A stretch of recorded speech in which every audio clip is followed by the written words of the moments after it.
Voilà, alors, avec la palette page, vous allez naviguer aux dernières pages du document, pages 24 et 25. Vous double-cliquez sur la page 24 ou 25 dans la palette page.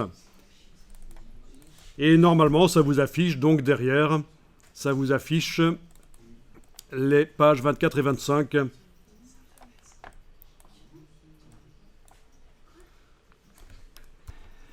Alors ici, sur la page 24, il y a des zones qui ont été prévues pour mettre des images. Donc, 2 images sur la page 24, une image sur la page 25. Les zones, le fait qu'elles soient roses, ça fait partie du document, c'est pas une fonctionnalité de InDesign, c'est que dès le départ, dans les gabarits, dans les modèles de page, on a décidé que les blocs qui vont servir à faire la structure du document, ils seraient de couleur rose. Le fait qu'il y ait 2 images sur la page de gauche, c'est un choix aussi de départ. Alors, les gabarits, les modèles de page, vous les voyez quand vous allez dans le menu Fenêtre, Page, elle était déjà là. Quand vous êtes dans la palette page. Le haut de la palette page, séparé là par la ligne horizontale, vous voyez qu'il y a une ligne horizontale Eh bien, le haut, au-dessus de la ligne horizontale, ce sont les modèles de page. Vous en avez certains qui sont vides, ils n'ont que des rectangles roses. Vous en avez d'autres qui ont déjà du texte et des images. Et je vous expliquerai un peu comment ça marche. Si on veut les utiliser, bien sûr, il faut faire du remplacement du texte et d'images. Et dans le bas de la palette page, ce sont réellement les pages du document, numérotées. Voilà. Ok, ce qu'on va faire ici, c'est déjà peut-être aller chercher sur le web des images en rapport vaguement avec le sujet qui est là, parce que c'est juste un exercice. Et on va aller les placer dans le document. D'abord, il faut savoir que dans la palette calque, il faut que le calque qui contient les blocs images soit déverrouillé. Afficher la palette calque, menu fenêtre calque, menu fenêtre calque.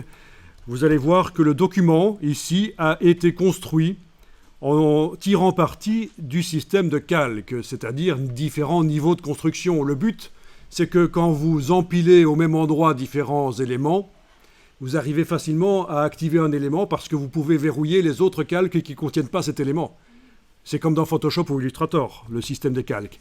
Et vous voyez que le calque qui s'appelle Image et texte, non arbitrairement choisi par le créateur du document, c'est pas InDesign qui appelle un calque Image et texte. Eh bien, il est déverrouillé. Et les autres sont verrouillés. C'est parfait. Ça veut dire qu'on va pouvoir, normalement, avec la flèche noire, déjà tester. Allez-y, flèche noire, cliquez sur le bloc rose. Est-ce qu'on arrive à le sélectionner? On voit des petites poignées qui apparaissent. Super, c'est bien. Ça marche.